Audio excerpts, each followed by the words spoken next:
Welcome to Audiobook, Healing the Shame That Binds You by John Bradshaw. In this book, we're going to explore something that deeply affects many people, though it often goes unrecognized: shame.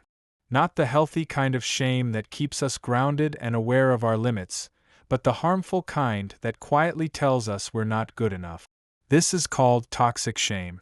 Toxic shame is different from guilt. Guilt says, I did something wrong.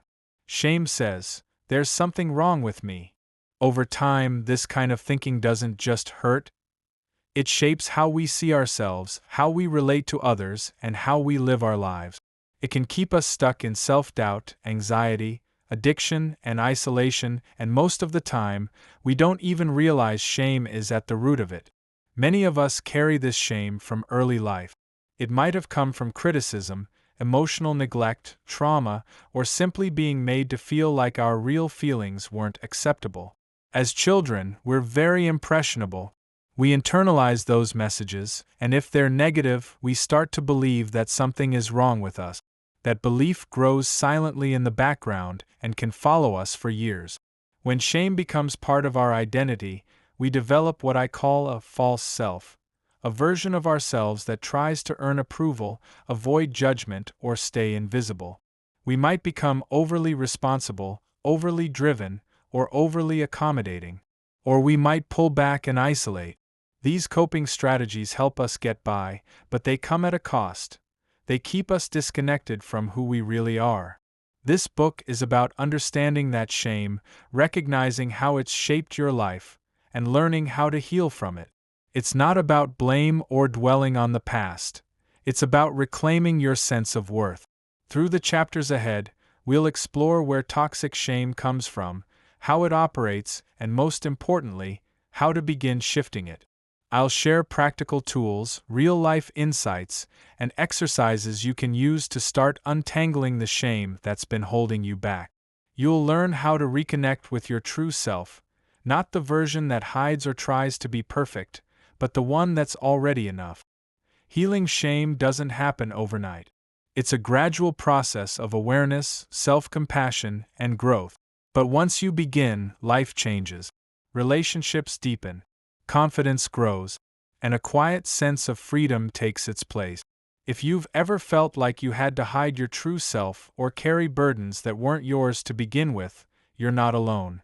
This book is here to help you understand what happened, and more importantly, how to move forward.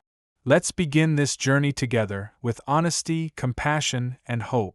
Chapter 1: Understanding Shame. To begin healing from shame, we first need to understand what it is, and just as importantly, what it is not. Shame is a normal human emotion.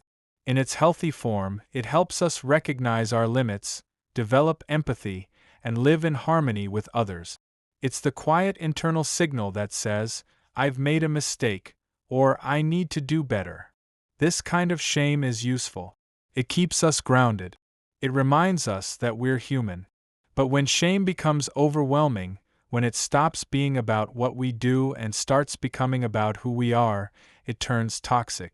Toxic shame is not just a feeling, it becomes a belief. It says, there is something wrong with me. Not because of a choice or an action, but simply because of who you are. And when that belief takes hold, it begins to control how you see yourself, how you relate to others, and how you respond to life's challenges. People who live with toxic shame often feel like they're never quite good enough. No matter how much they achieve or how hard they try, there's a lingering sense of unworthiness.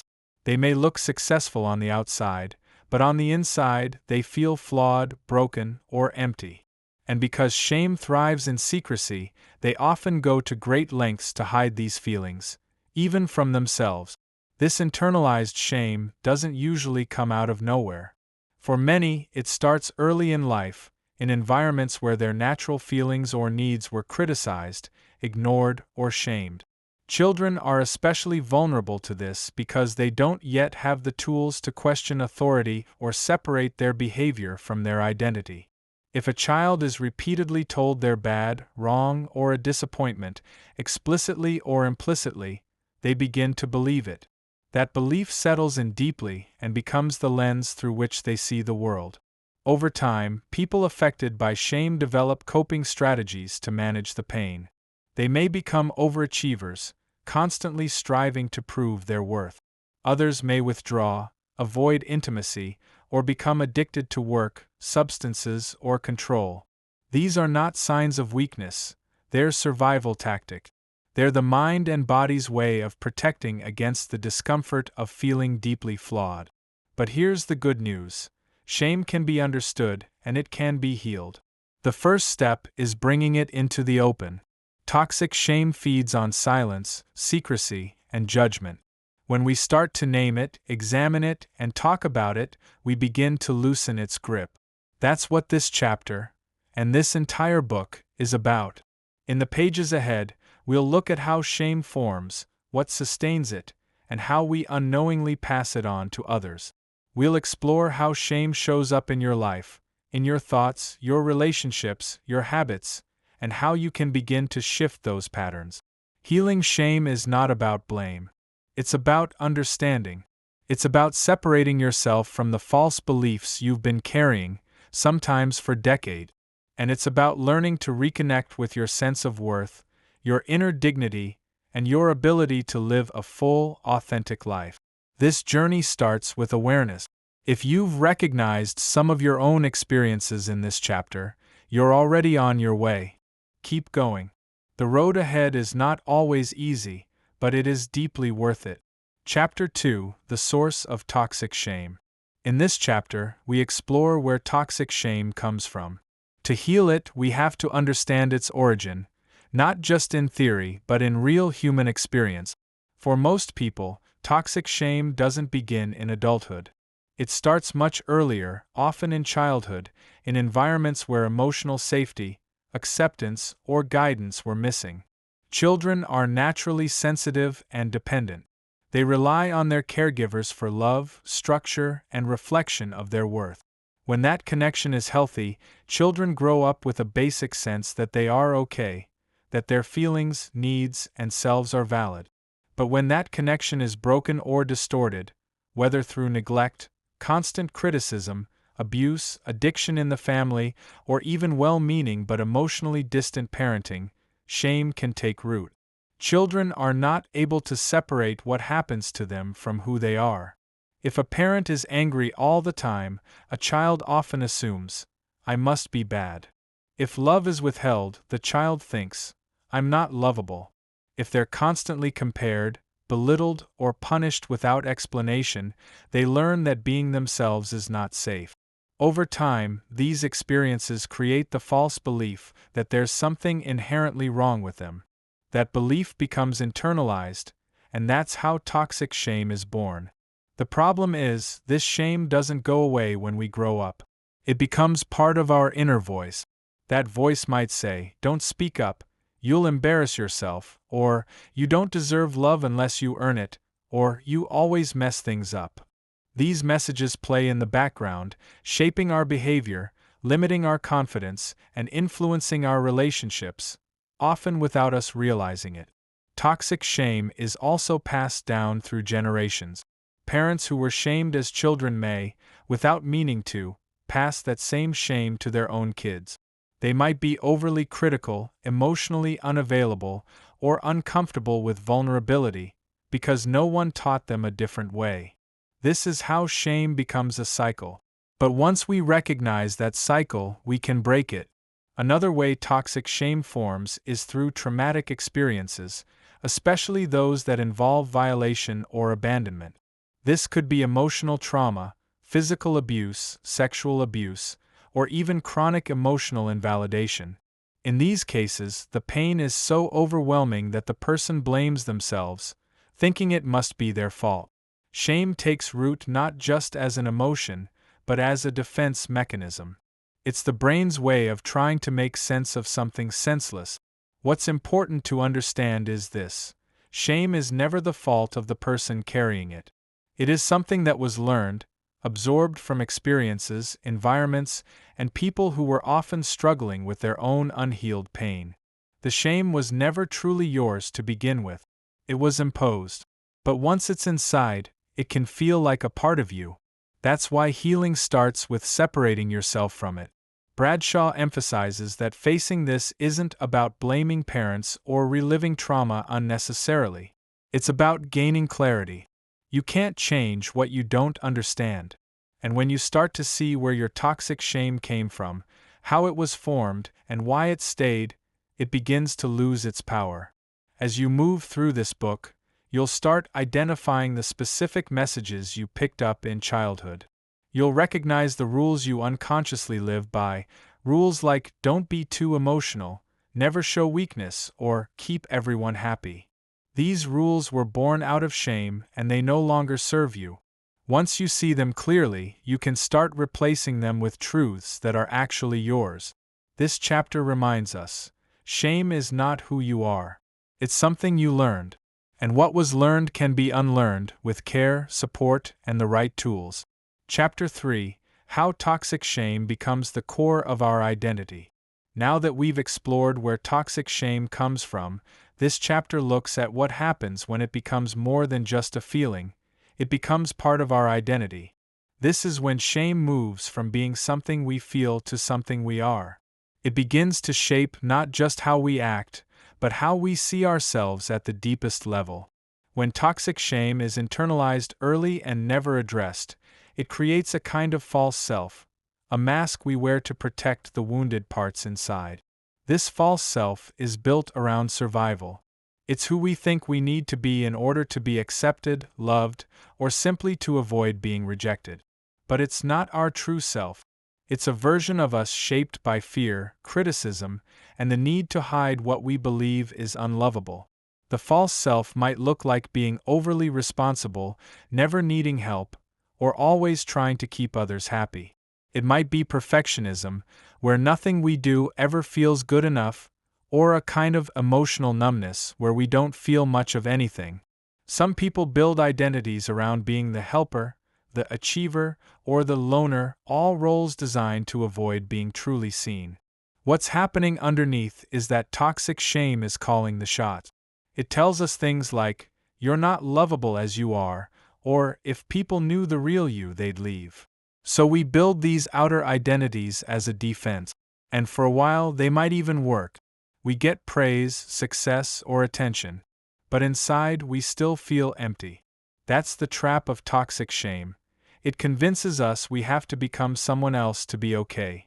This false identity is not just exhausting, it's also isolating. When we hide our true selves, we cut ourselves off from real connection. We may have relationships, jobs, and routines, but they're built on a version of us that isn't fully authentic. And deep down, many people with toxic shame feel like imposters. Even when they succeed, they feel undeserving. Even when they're loved, they feel unworthy. That's how powerful shame can be. Bradshaw explains that toxic shame is like a parasite. It attaches itself to your identity and convinces you that it's just part of who you are. It says, you are not enough, and then it pushes you to cover that feeling with layers of pretending, pleasing, or avoiding. And the more you build your life around those layers, the further you drift from your real self. The path to healing starts with recognizing the difference between your true self and the identity shame has created. Your true self is still there, underneath the fear, the roles, and the coping mechanisms. It's the part of you that longs for honesty, connection, and self-acceptance. That part is not broken. It's just been buried.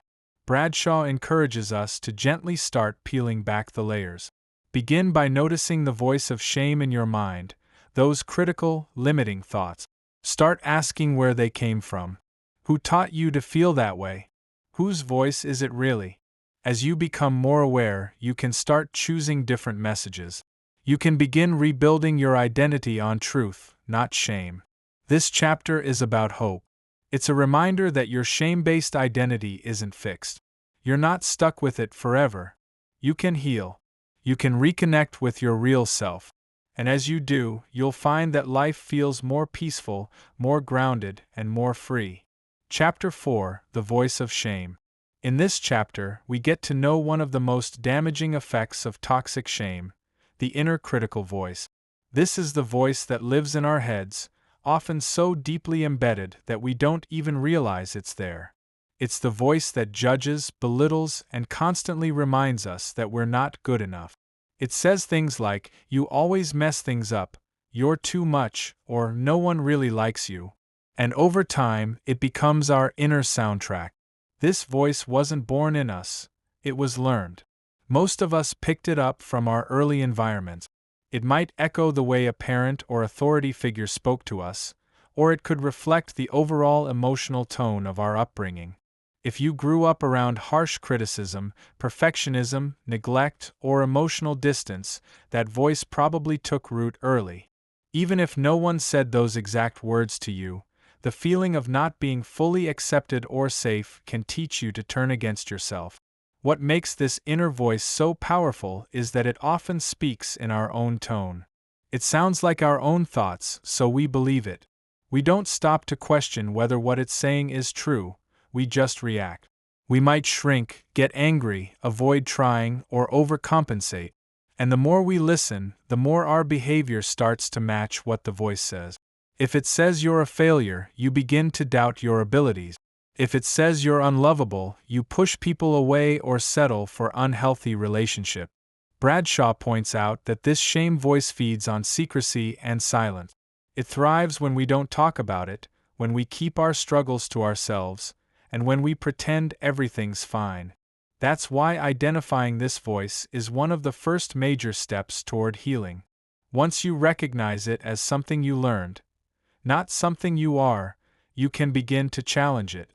This chapter encourages you to start listening to your internal dialogue more consciously. Pay attention to what you say to yourself when you make a mistake, when someone criticizes you, or when you feel vulnerable. Are you speaking with kindness and encouragement? Or does your voice sound harsh, impatient, or unforgiving? Becoming aware of this voice helps separate your true self from the shame-based false beliefs you've been carrying. Bradshaw also offers a powerful reminder. Your inner critic is not your enemy, it's a protector that went too far. Often, that voice developed to help you survive a painful or unsafe situation. It was your mind's way of trying to keep you out of trouble or avoid rejection. But now, that voice is no longer helpful. It's outdated. And just like an old tool that doesn't work anymore, it's time to put it down and replace it with something healthier. One of the tools introduced in this chapter is self-compassion. That means actively learning to speak to yourself in the same way you would speak to someone you love, with patience, honesty, and care. When shame says, "You're worthless," a compassionate voice might say, "You made a mistake, but you're still worthy."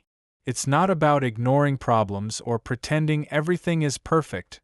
It's about being honest without being cruel. Changing your internal voice takes time. You're undoing years, maybe decades, of messaging. But every time you choose a more truthful, more loving response, you take a step away from shame and closer to self-worth. You don't have to get it right all at once. Just begin noticing. Begin questioning. Begin replacing that old voice with one that actually supports you. This chapter is an invitation to listen closely to how you treat yourself and to begin creating a new, healthier dialogue inside. A dialogue built on truth, kindness, and the understanding that you are enough, exactly as you are. Chapter 5: Shame and the Family System. In this chapter, we explore one of the most powerful sources of toxic shame: the family. Families are where we first learn who we are, how the world works, and how to relate to ourselves and others. When a family is healthy, it helps children develop a solid sense of self-worth. But when a family is shaped by unspoken rules, emotional dysfunction, or unresolved pain, it can become the breeding ground for shame. John Bradshaw explains that many families operate under what he calls a shame-based system. This doesn't necessarily mean the family was bad or abusive. Often, the parents were doing the best they could with what they had, but they, too, were raised in shame-based systems. So, the cycle continues, often unconsciously. In these environments, certain messages get passed down without ever being said directly. Things like don't talk about your feelings, don't trust anyone, be perfect or else, or always put others first. These are what Bradshaw refers to as toxic family rules. They teach children that being real, being human, is not okay. So children adapt. They learn to hide, to suppress, and to perform, not for their own growth but for emotional survival. One of the most damaging effects of shame-based families is that they teach children to distrust their own experience. For example, if a child feels scared or sad but is told, "Stop being dramatic," they learn not to trust their feelings. Or if a child senses something is wrong at home but the adults act like everything is fine, the child assumes the problem must be them.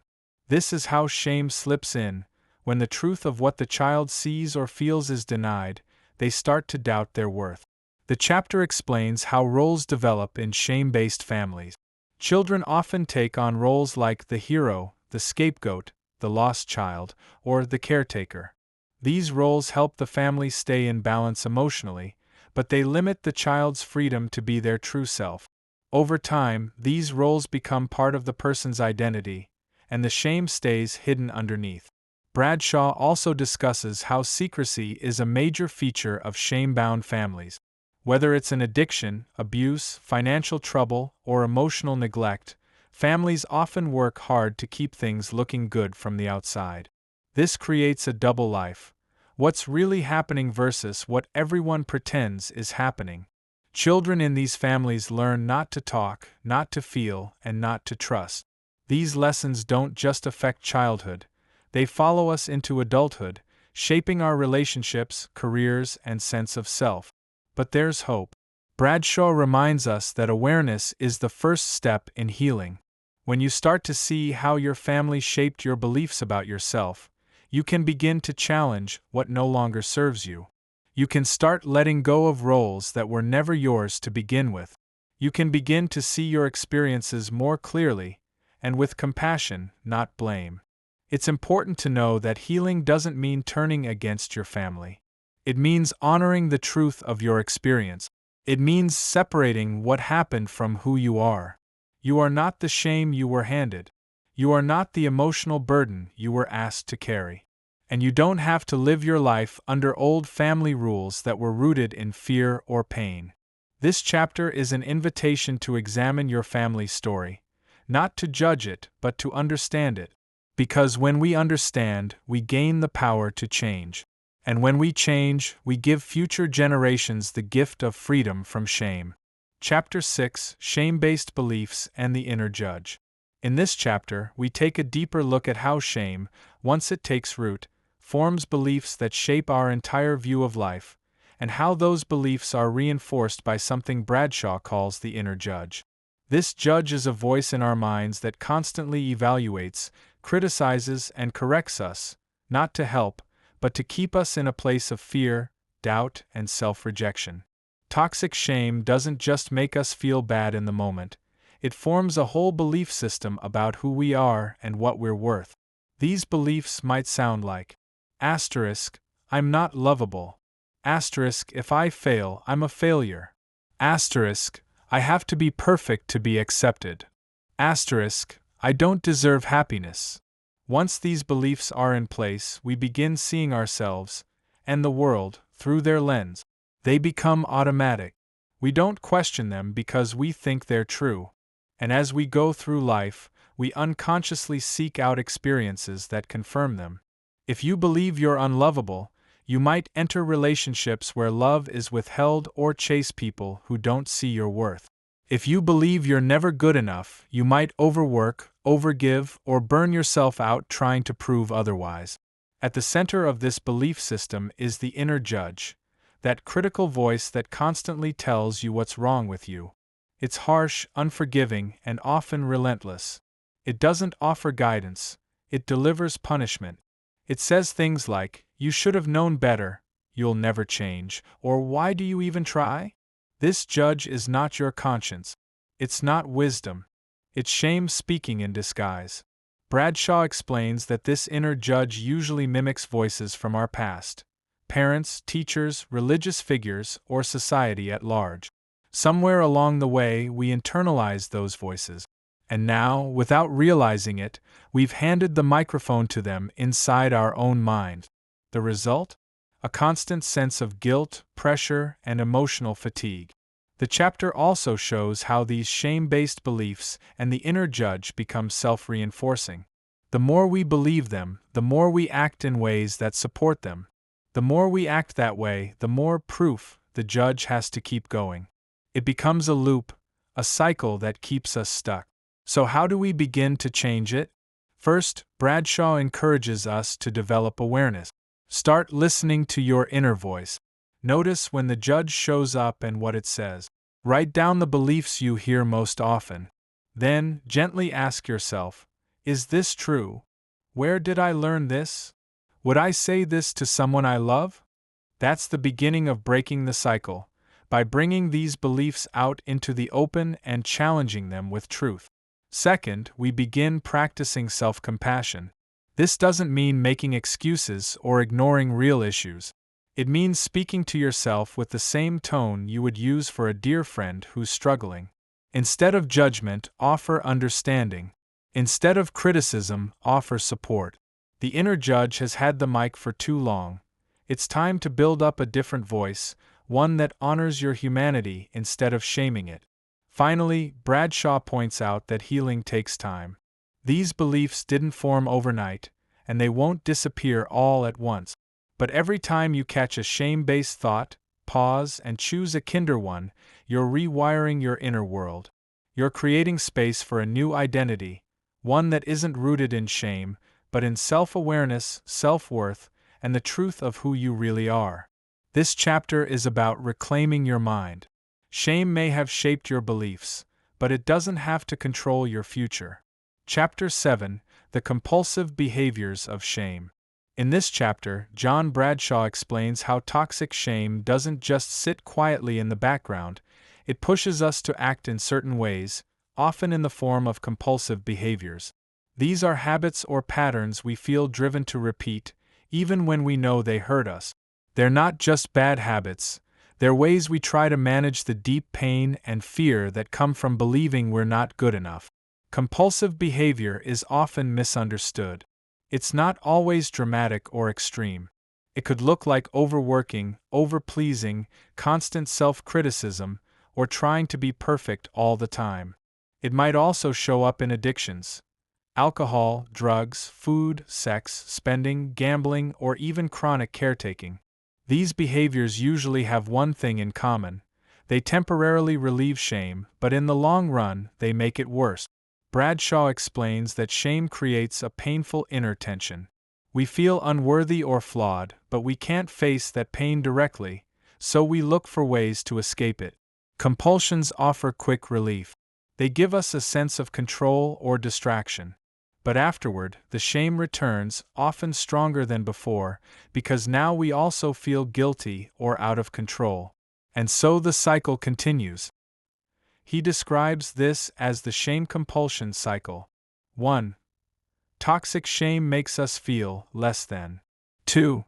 We try to escape those feelings through a behavior that gives temporary relief. 3. The behavior brings guilt, regret, or more shame. 4. To escape those new feelings, we repeat the behavior. And over time, we may come to believe we're broken or addicted by nature. But Bradshaw reminds us, compulsive behaviors are symptoms, not the core issue. The real issue is shame, the belief that we are not okay as we are. When we understand that, we stop seeing ourselves as bad or weak and start seeing that we're hurting. And we can begin to respond to that hurt with care, not punishment. The chapter also highlights that many compulsive behaviors are socially accepted, even praised.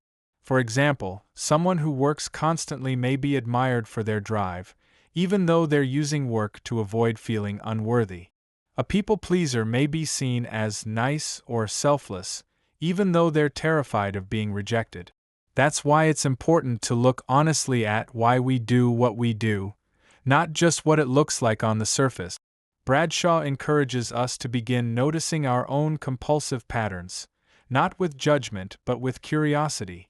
When do you feel the need to escape? What are you trying to avoid feeling? What's the payoff and what's the cost? These questions don't have to be answered perfectly. They're meant to open the door to greater self-awareness. Healing starts when we stop blaming ourselves and start looking underneath our behaviors.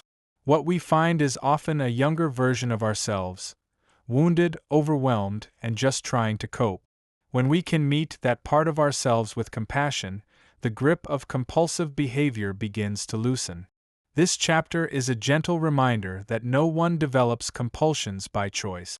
These behaviors form when we don't feel safe enough to be ourselves. But now, as adults, we have the chance to create that safety. We can begin to meet our needs directly instead of avoiding them. And as we do, we'll discover that the real answer isn't control, it's connection. First with ourselves and then with others. Chapter 8: Shame and Addiction.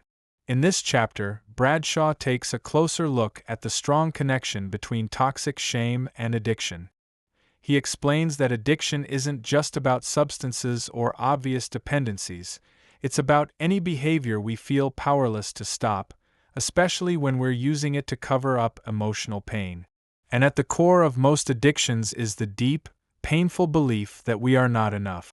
Toxic shame creates a sense of inner emptiness. It tells us we're flawed or broken. It makes us feel isolated from others and even from ourselves. That's why addiction is so tempting. It offers relief. It might be temporary, but in those moments the pain eases, the voice of shame quiets down, and we feel a bit more in control or less alone. The addiction could be to drugs, alcohol, sex, food, work, perfectionism, people-pleasing, gambling, or even emotional drama. What matters is why we use it. Bradshaw emphasizes that addiction is not a moral failure or a lack of willpower. It's a coping mechanism for dealing with deep emotional wounds usually rooted in shame. He describes how the cycle of shame and addiction works. 1. Shame makes us feel not good enough. 2. We turn to a behavior to numb or distract from that feeling. 3. The behavior may bring short-term relief, but afterward, shame increases, now layered with guilt, secrecy, or regret. 4. We return to the behavior again to escape the new wave of shame. Over time, this cycle becomes a trap. And because shame thrives in silence, most people caught in it don't talk about it. They carry it alone. They pretend they're fine. They perform, hide, or deflect, but inside they're struggling with a quiet, relentless sense of not being okay. Bradshaw explains that recovery from addiction requires more than just stopping the behavior. That's part of it, yes. But unless we address the shame that fuels the addiction, it's easy to relapse or shift the addiction to something else.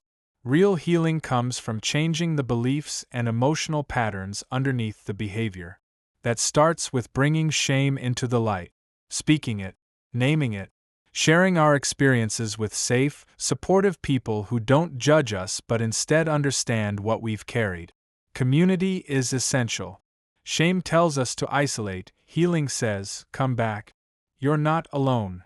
Bradshaw also encourages building new ways of meeting the emotional needs that addiction once served. If you used work to feel valuable, where else can you find meaning? If you used alcohol to feel less anxious, what practices can help you feel calm and grounded in a healthier way? Recovery isn't just about quitting something, it's about creating something better in its place. Finally, he reminds us that healing takes time. We may stumble, we may struggle, but every step toward honesty, self-awareness, and connection is a step away from shame and a step toward freedom. This chapter offers deep compassion and hope. It tells us, you are not your addiction. You are not your shame. You are a human being who learned to survive the best way you could. And now you can learn a new way, one built on truth, self-respect, and genuine healing. Chapter 9: Shame and the Inner Child. In this chapter, Bradshaw introduces a powerful idea that becomes central to the healing process: reconnecting with your inner child. This isn't about acting childish, It's about acknowledging the younger part of you that still lives inside, carrying the feelings, memories, and wounds of your early years. For many people, that inner child is still carrying the shame that was picked up long ago. The idea is simple. When you were a child, your emotional world was wide open. You felt things deeply. You looked to your caregivers for love, acceptance, and guidance. If your emotional needs were met, you developed a sense of being safe and worthy. But if those needs were dismissed, criticized, or ignored, you may have absorbed the message that you were wrong for simply being yourself. That's how shame gets planted. The problem is, that child part of you doesn't just disappear with age. It becomes part of your emotional foundation. And when you face stress, criticism, or conflict as an adult, that inner child may still react, feeling overwhelmed, unloved, or unprotected. You may not recognize it as the child's voice, but you feel it as insecurity, fear of abandonment, or the need to hide. Bradshaw explains that healing toxic shame requires going back, not to relive the past, but to reparent that inner child. That means learning how to give yourself the understanding, support, and protection that may have been missing in your early years. It's about becoming a safe place for your younger self, a place where it's finally okay to feel, express, and exist without shame. This process begins by making contact with your inner child. This might be through reflection, journaling, guided visualization, or simply asking yourself, what did I need to hear as a child that I didn't? You may discover memories or emotions you haven't thought about in years. Let them come gently. This isn't about forcing anything. It's about listening. Next comes acknowledgement, validating that what you went through mattered. If your pain was minimized or dismissed in the past, give yourself permission now to recognize it. What hurt you mattered, even if others didn't see it. And it's okay to feel sad, angry, or confused about it. Those feelings are part of your truth.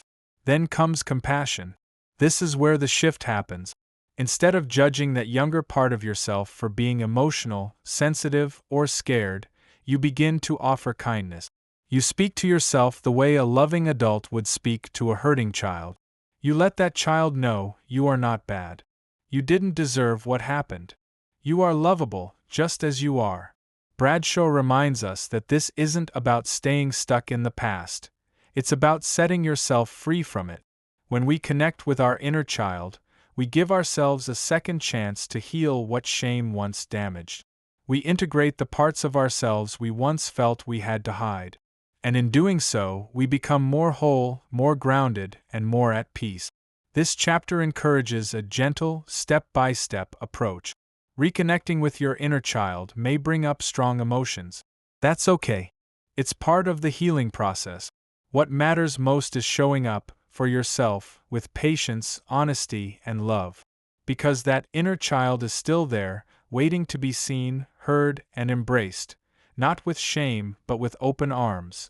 Chapter 10: Shame and Spirituality. In this chapter, John Bradshaw explores how toxic shame can deeply damage our spiritual life, not just our beliefs or practices, but our core sense of meaning, connection, and inner peace. He shows how shame doesn't just affect our self-image or behavior, it shapes how we relate to something bigger than ourselves, whether we call that God, a higher power, the universe, or simply our own inner wisdom. Bradshaw explains that healthy spirituality is about connection. It helps us feel a sense of belonging, to life, to others, and to our own humanity. But toxic shame convinces us that we're unworthy of that connection. It tells us we're flawed, sinful, or unlovable. And when that message is tied into spiritual or religious teachings, it can be especially damaging. Many people grew up with a version of religion that reinforced shame. They were taught to fear judgment, to hide their true selves, and to earn love or forgiveness through perfect behavior. In these environments, God was often portrayed as a harsh authority figure, distant, disapproving, and ready to punish. For someone already struggling with shame, this only deepens the wound. It turns spiritual life into something based on fear instead of love. But Bradshaw invites us to consider a different path. He suggests that true spirituality is not about escaping who we are, it's about coming home to ourselves, exactly as we are. It's about seeing ourselves through a lens of compassion, not condemnation. When we begin to let go of shame, we open up space to experience a spiritual connection that is healing, nurturing, and safe. This chapter encourages us to examine the spiritual messages we received growing up. Were we taught that we were inherently bad? That love must be earned? That mistakes meant punishment? If so, it's time to reevaluate those beliefs. Not to reject spirituality altogether, but to rediscover a version of it that affirms our worth and supports our growth. Bradshaw points out that shame-based spirituality often emphasizes perfectionism, performance, and fear. But healthy spirituality emphasizes authenticity, humility, and grace. It says, "You don't have to be perfect to be loved. You don't have to hide your wounds to be accepted. In fact, your brokenness is not a barrier, it's part of what makes you human. And that humanity is sacred." One of the powerful ideas in this chapter is that healing shame is, in many ways, a spiritual journey. It's a process of reconnecting with the truth that we are enough, not because we've achieved something or fixed ourselves, but because we exist. That kind of acceptance, both from within and from a higher source, is what begins to dissolve shame at its root. Bradshaw also encourages us to explore spiritual practices that nourish rather than punish. This might include meditation, prayer, journaling, time in nature, or silent reflection. The goal isn't to become more religious, but to develop a deeper sense of peace, presence, and connection with yourself, with others, and with whatever you hold sacred. Ultimately, this chapter is a reminder that you are not your shame, and you were never meant to carry it alone. Real spirituality invites you back to yourself. It welcomes your pain, it honors your story, and it gently tells you, you are worthy of love, forgiveness, and belonging, not someday, but now. Chapter 11, Steps Toward Healing Shame. This chapter brings everything together by shifting the focus toward practical healing. Now that we've explored what shame is, where it comes from, and how it affects us, Bradshaw begins to outline what real recovery looks like. He reassures us that healing shame is absolutely possible, but like all meaningful change, it requires patience, courage, and ongoing care. Healing begins with awareness. You can't heal what you can't see. That means recognizing the voice of shame in your mind and the role it plays in your thoughts, choices, and relationship. This chapter encourages you to become a quiet observer of your own life. Notice how often you criticize yourself, how often you try to hide your real feelings, or how much energy goes into trying to appear okay. This kind of self-awareness isn't about judgment. It's about becoming conscious of patterns that were once automatic. The next step is acceptance. This may sound counterintuitive. Why accept something so painful? But acceptance doesn't mean approval. It means facing the truth of your experience without running from it or denying it. That includes acknowledging the pain, the losses, and even the behaviors you may regret. It's about saying, "This happened. This is part of my story." And by doing that, you stop letting shame keep you silent or stuck. Bradshaw emphasizes the importance of safe relationships in healing. Shame grows in isolation, but it shrinks in connection. Whether it's through therapy, support groups, close friendships, or a loving partner, it's crucial to find people who will meet your vulnerability with empathy, not judgment. Sharing your truth with someone who listens without trying to fix you can be incredibly healing. It breaks the illusion that you're alone or too damaged to be understood. Another key tool is inner child work, which Bradshaw introduced earlier in the book. He encourages you to continue building a relationship with that younger part of yourself, to write letters to your inner child, to revisit painful memories with compassion, and to begin offering the support you may have missed growing up. This helps you rewire your emotional responses and strengthen your sense of self-worth. The chapter also speaks to the power of ritual and expression. Shame lives in the body, and releasing it often requires more than just thinking differently. It involves movement, creativity, and intentional action. Bradshaw suggests activities like journaling, art, guided visualizations, affirmations, and even physical rituals like writing a shame message down and burning it as a symbolic release. These practices can help move shame out of your body and into the light. Finally, Bradshaw talks about the long-term process of reclaiming your identity.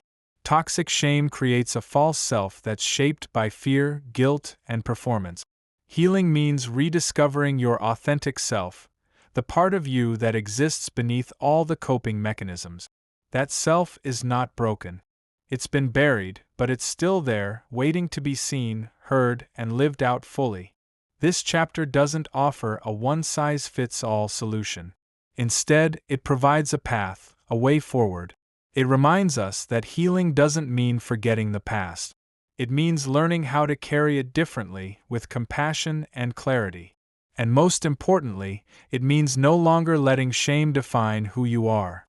Because you are more than your pain. You are more than the roles you've played or the things you've survived. You are a whole person worthy of love, belonging, and peace. Chapter 12: Practical Techniques for Healing Shame. In this final chapter, John Bradshaw brings us to the heart of the healing process by offering concrete, practical tools we can use in daily life to begin letting go of toxic shame. Throughout the book, we've explored where shame comes from, how it affects us, and how it shapes our identity. Now, this chapter gives us something very empowering, things we can do to change that story. Bradshaw begins by emphasizing that healing is not about doing everything perfectly. It's about developing new habits of self-awareness, self-care, and emotional honesty. These aren't one-time exercises. They're practices that, when repeated over time, help reshape how we see ourselves and how we relate to the world. One of the most powerful techniques he introduces is affirmation work. Toxic shame teaches us to say things like, "I'm a failure," or "I don't matter." Affirmations help replace those lies with truth. At first, saying something like, "I am lovable," or "I am enough," might feel strange or even untrue. That's normal.